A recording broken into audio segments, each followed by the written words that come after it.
ఓం నమః శివాయ.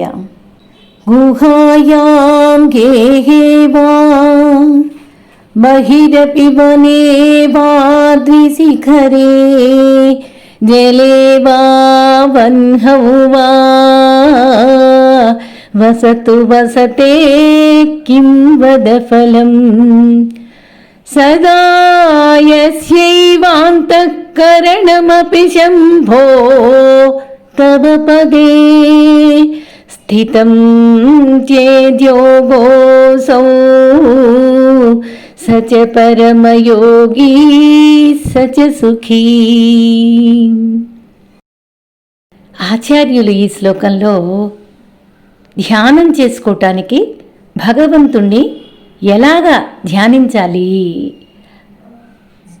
ఆ ప్రదేశాలు ఎలా ఉండాలి అనే దాని గురించి వివరంగా ఉపనిషత్తుల్లో చెప్పినటువంటిది, భగవద్గీతలో చెప్పినటువంటిది, ఈ శివపురాణంలో చెప్పినటువంటివి ఆధారంగా తీసుకొనే మనం ఇక్కడ ప్రవచనం చెప్పుకుంటున్నాం. ఇప్పుడు ఏం చెప్తున్నారు? ఓ శంకరా, ఓ పరమయోగి, ఈ మానవుడు గుహాయాం స్వగృహంలో అయినా, గేహేవా బాహ్య ప్రదేశాల్లో బయట ఎక్కడైనా, బహిరపి వనే వాద్రి శిఖరే బయటనో లోపలనో లేదా పర్వత శిఖరాలయందో, జలేవా వన్హౌవా నీటిలోనో పంచాగ్ని మధ్యంలోనో, వసతు వసతే కింవద ఫలం నివసించినంత మాత్రాన ఏం ఫలితం ఉంటుంది? సదా యస్యైవాంతఃకరణమపి శంభో అలా కాకుండా ఎప్పుడూ అంతఃకరణలో నీ పాదార విందాలయందే తవ పదే అంటున్నారు. అంతఃకరణలో ఎల్లప్పుడూ నీ పాదార విందాలయందే మనస్సు ఉంచుకుంటాడో అటువంటి వాడు సచ పరమయోగి, స్థిరంగా ఉంచుకున్నవాడు. కాసేపు మారిపోయేటటువంటి స్థితి కాదు ఇక్కడ చెప్పేది ఆచార్యులు. స్థితం చేద్యోగోసౌ స్థిరంగా ఉంచుకున్నటువంటి వాడు పరమయోగి.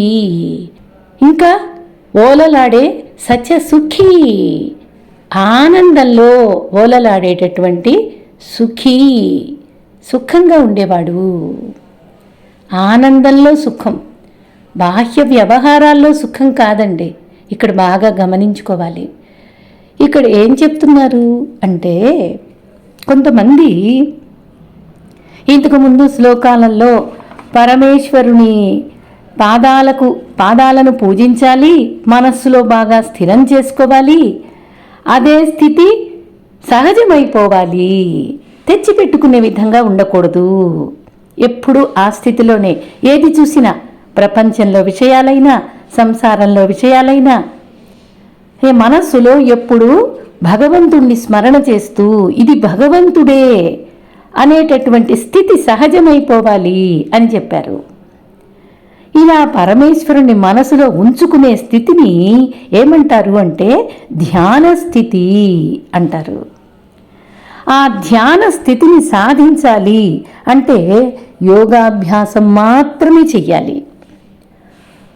యోగాభ్యాసం అని అంటే కొన్ని గ్రంథాలు ఏం చెప్తున్నాయంటే, సరేనండి మీరు చెప్పిన ధ్యాన స్థితి, మీరు చెప్పిన యోగాభ్యాసము రెండు వెంటనే చేసేస్తాం, ఆ స్థితి మరి వచ్చేస్తుందా అని అంటే, ఇది నిజంగా ముఖ్యంగా మనసుతో చేసేటటువంటి ప్రయత్నం. బాగా అర్థం చేసుకోవాలి. ఈ స్థితి కావాలి అంటే మనసుతో మాత్రమే సాధ్యం, ఇక వేరే దారి లేదు. వేరే వాటి కోసమైతే వేరే మార్గాలు ఉన్నాయి, వేరే దారులు ఉన్నాయి. అట్లా వేరే దారులు ఉంటే ఉంచుకోవచ్చు, ఉండనియండి, అలా ఉండనియండి. వేరే కోరికలు, వేరే మార్గాలు, వేరే వాటి కోసం ఆ మార్గాలన్నీ ఉండనియండి. కానీ నాకు పరమేశ్వర తత్వమే కావాలి అంటే నియమనిష్టలతో యోగాభ్యాసం చేస్తూ మనస్సుని ఏకాగ్రం చెయ్యవలసిందే అని ఆచార్యులు ఇక్కడ స్థిరం చేస్తున్నారు. సహజమైపోవాల్సిందే అంటున్నారు. ఇలా ధ్యానం చెయ్యాలంటే ఎట్లా ఉండాలి అనంటే మనకి శ్వేతాశ్వతర ఉపనిషత్తు అని ఒకటి ఉంది కదా, ఆ ఉపనిషత్తులో చెప్పారు, స్పష్టంగానే చెప్పారు. ధ్యానం చెయ్యాలంటే శుచౌదేశే, భగవద్గీతలో ధ్యాన యోగం అంటూ 6వ అధ్యాయంలో భగవంతుడు ధ్యానం ఎలా చెయ్యాలి, పరిసరాలు ఎలా ఉండాలి, ఆసనం ఎలా ఉండాలి అంత స్పష్టంగా శ్లోకంలోనే చెప్పారు. ఇక్కడ ఉపనిషత్తులో కూడా అదే చెప్పారు. ఉండే స్థానం ఎలా ఉండాలి, శుభ్రంగా ఉండాలి, శుచిగా ఉండాలి. ఇంకా కొంచెం కూర్చోడానికి ఆసనం మెత్తగా ఉండాలి. అంటే ఇసుక అలాంటివి బరకగా గుచ్చుకునే విధంగా అలా ఉండకూడదు. లేదా మనం ఇంకా చల్లగా ఉండాలి అనే ఉద్దేశంతో సముద్రం ఒడ్డున ఆ సముద్రం లేదా నీళ్లు ఉరవడి శబ్దాలు అలా ఉండకూడదు. కాస్తంత ఆ అలలు లేచినప్పుడు వచ్చి నీళ్లు మనని తాకే విధంగా అసలే ఉండకూడదు. ఇవన్నీ ఉండకూడదు స్పష్టంగా చెప్తున్నారు. మరి ఎలా ఉండాలో మనసుకి అనుకూలంగా ఉండాలి. కళ్ళు తెరిస్తే ఏవేవో కనిపించే దృశ్యాలు అస్సలు ఉండకూడదు. అలాంటప్పుడు ఏం చెయ్యాలి, ఏవో గుహల్లోనో అంటే గాలి ఎక్కువగా వేచనటువంటి ప్రదేశాల్లో ఈ యోగం కోసం ప్రయత్నం చెయ్యొచ్చు, ధ్యానం చెయ్యొచ్చు అని ఉపనిషత్తు వాక్యమే ఇది. అలా రాసింది ఆ ఉపనిషత్తుల్లో భాష్యం కూడా ఆచార్యులే రాశారు. అంటే ఎవరు ఏ స్థాయిలో ఉన్నారో ఆ స్థాయికి తగ్గట్టు చెయ్యవచ్చు అని చెప్తున్నారు. ఇప్పుడు అలా చేస్తే చెయ్యని, అలా ఉంటే ఉండని, పోని ఆ ప్రదేశాలు, ఆ నిర్జన ప్రదేశాలు, ఆ సముద్రం ఒడ్డు, ఆ కొండల మీద అట్లా ఉంటే ఉండని. శ్లోకంలో చెప్పినట్లుగా ఇంట్లో కానీ, మరి బయట కానీ, పర్వత శిఖరాల్లో కానీ, అగ్నిలో కానీ, నీటిలో కానీ, ఏమో ఎవరి ఇష్టం వాళ్ళది, ఎవరికి ఎలా కావాలో అలా ఉండని. కానీ అలా చెయ్యాలి అంటే అంత లాభమేమీ ఉండదు అని చెప్తున్నారు. గృహంలో అయినా మనం ఇంట్లోనే ఒక ఏర్పాటు చేసుకోవచ్చు. మఠంలో అయినా, అంటే ఒక దేవాలయంలో ధ్యాన మందిరాలు ఉంటాయి. ఇంట్లోనే ఒక ప్రదేశంలో మనం ఒక ఇప్పుడు మనం బెడ్రూమ్ అని, హాల్ అని, కిచెన్ అని, డైనింగ్ అని అన్నీ అట్లా కట్టుకుంటున్నారు కదా. అలాగే ధ్యానం చేసుకోవటానికి యోగ్యంగా ఒక గదిని మనం ఏర్పాటు చేసుకోవచ్చు. ఇంట్లోనే ఒక ప్రదేశం ఎంచుకోవచ్చు. పోనీ అలా కుదరదు అనుకుంటే జనసంచారం లేనటువంటి కొంచెం దూరంగా ఉన్నటువంటి దేవాలయాల్లో చూసుకొని ప్రశాంతంగా ఈ ధ్యానం, ఈ యోగం చేసుకోవచ్చు. అలా కాక నేను ఏ ప్రాణిని హింస చెయ్యను అనే నమ్మకం ఉంటే అడవుల్లో, లేదా నన్ను ఏ ప్రాణి హింసించదు అనే ధైర్యం ఉంటే అరణ్యాలలో లేదా కొండల మీద చెయ్యాలనుకుంటే కూడా వెళ్ళవచ్చు. అది తప్పేం కాదు. కానీ అలా చెయ్యాలి, అలా వెళ్ళాలి, అలాగే చెయ్యాలి అనుకున్నటువంటి వాళ్ళు ఒక స్థాయి మీ లోపల నిలబడగలగాలి. అలాగా మొదలే లేకుండా ఏదో సమస్యలతో ఉన్నప్పుడు మనస్సు కాసేపు ఉండే వైరాగ్య భావంతో భ్రమలో ఉండి అలాంటి ప్రదేశాలకు వెళ్ళే ప్రయత్నం అస్సలే కూడదు అంటున్నారు. జలేవా వహ్నవ్వా, ఎక్కడ కూర్చున్నా ఫలితం ఏముంటుంది? జలంలో కూర్చున్నా, పంచాగ్నుల మధ్యలో కూర్చున్నా ఫలితం ఏమాత్రం ఉంటుంది? ఉన్నదా అసలు అంటే ఉంటుంది. ఎట్లా ఉంటుందంటే అంతఃకరణ, మన లోపల అంతఃకరణ ఎల్లప్పుడూ కూడా మనస్సు ఆ శంభువు యొక్క పాదాల మీద దృష్టి ఉండాలి. ఇలా చెయ్యగలగాలి. ఇది తప్పనిసరిగా ఫలితాన్ని ఇస్తుంది. తప్పనిసరిగా ఇస్తుంది ఫలితం. దీనిలో సందేహమేమక్కర్లేదు. ఇది సుఖప్రదాన్ని కలిగిస్తుంది.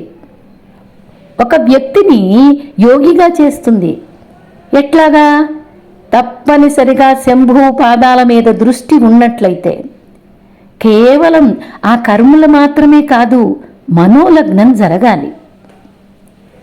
ఏది అశాస్త్రీయంగా చెప్పడం లేదు ఇక్కడ. ఆచార్యులు. ఇంకా కైవల్యోపనిషత్తులో చెప్తారు, నిర్జన ప్రదేశం ఎంచుకున్న తర్వాత చేయవలసిందే. ఏం చెయ్యాలి, ఏమిటి అనేది ఒక క్లారిటీ కావాలి. నిర్జన ప్రదేశం ఎంచుకొని చెయ్యాలి అనుకున్నటువంటి వాళ్ళు కాదంటలేదు, వాళ్ళకు క్లారిటీ ఉండాలి. కాస్తంత జనసంచారం లేనటువంటి ప్రదేశాన్ని ఎంచుకోవాలి. ముందు ఒక సుఖాసనంలో కూర్చోవాలి. మనస్సులో ఎలాంటి షడ్వికారాలు లేకుండా ప్రశాంతమైనటువంటి స్థితిలో ఉండగలగాలి. సమగ్రీవా అన్నాడు, అంటే శరీరాన్ని సమంగా నిలబెట్టి కూర్చోవాలి. ఆసనం ఎలా ఉండాలి ధ్యానంలో? అక్కడ ఇందాక ప్రదేశాలు చెప్పారు ఇంతకుముందు. ఇప్పుడు శరీరాన్ని నువ్వు ఎట్లా కూర్చోబెట్టాలి, మనస్సును ఎలా ఉంచుకోవాలి అనేది స్పష్టంగా చెప్తున్నారు. శరీరాన్ని సమంగా నిలబెట్టి కూర్చోవాలి. ఏమాత్రం ఆలోచనలు కానీ ఇంద్రియాలు కానీ కదలనీయకూడదు.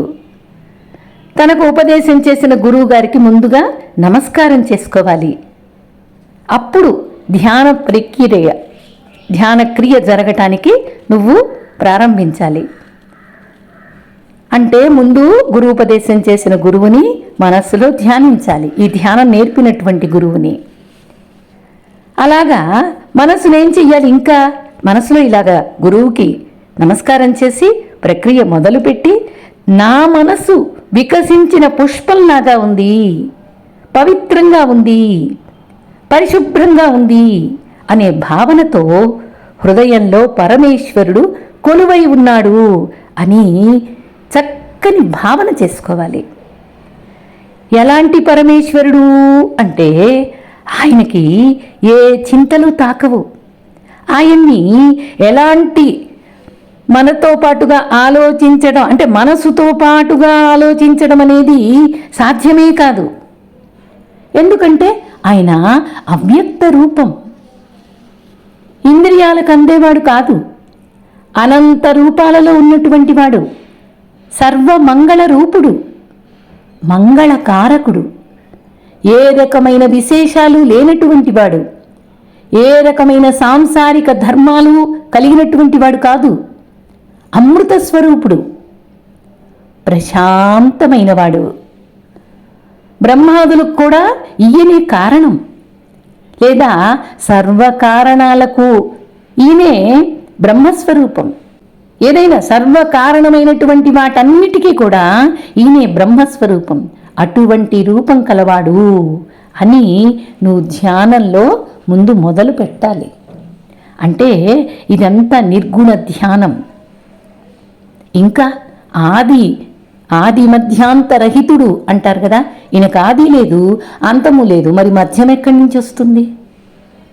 అంటే ఏకమైనటువంటి వాడు, వివిధ రూపాలలో మనకు కనిపించేవాడు.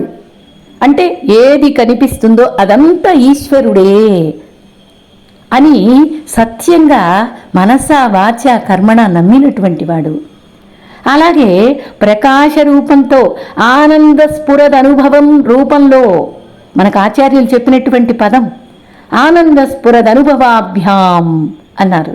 అటువంటి అనుభవ రూపంలో ఉండేటటువంటి వాడు అద్భుత స్వరూపుడు.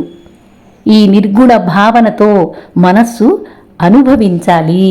ఇదే యోగం, ఇదే ధ్యానం. ఒకవేళ ఇంతటి స్థితి నాకు లేదు, ఇంతటి అనుభవం నాకు లేదు అని అనుకున్నట్లయితే, అనుభవించలేకపోతే సగుణ రూపంలో కూడా ధ్యానించుకోవచ్చు. ఎలాగా? పార్వతీ పరమేశ్వర రూపం, ఉమా సహాయం అంటారు. అంటే అమ్మవారు పక్కన మనకి కనిపిస్తూ ఉన్నారు, జ్ఞాన రూపిణి ఆమె. అట్లా అయ్యవారు అమ్మవారు అట్లా ఉన్నటువంటి స్థితిని మనం ధ్యానించుకోవచ్చు. ఏ కార్యాన్నైనా సరే సాధించగలిగిన వాడిగా, నీలకంఠం, కంఠంలో నల్లని మచ్చ కలిగినటువంటి రూపంతో, ప్రశాంత వదనంతో ఉమామహేశ్వరుల రూపాల్ని మనస్సులో ఇలాగ ధ్యానించవచ్చు.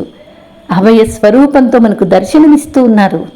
ఏకాగ్ర దృష్టితో, భక్తితో, మన మనస్సు పవిత్రంతో ఇలాగా సగుణ రూపంలో ధ్యానించవచ్చు. ఇలాగ సగుణ రూపంలో ధ్యానించి చక్కగా ఒక స్థితి కలిగి నిర్గుణ రూపంలోకి కూడా వెళ్ళే స్థితి పరమేశ్వర అనుగ్రహంతో కలుగుతుంది ఆ సాధకుడికి. దానితో మననాత్ శాస్త్రం చెప్పిన దాని ద్వారా ఈ నిర్గుణ రూపాన్ని ధ్యానించినట్లయితే ఆ పరమేశ్వరుణ్ణి ఈ కనిపించే జగత్తుకు సాక్షిగా, సమస్త జగత్తు ఏదైతే కనిపిస్తుందో అదంతటికీ సాక్షిగా స్వప్రకాశంతో వెలుగుతూ ఉన్నటువంటి ఆ పరమేశ్వర తత్వాన్ని చూడగలుగుతాడు.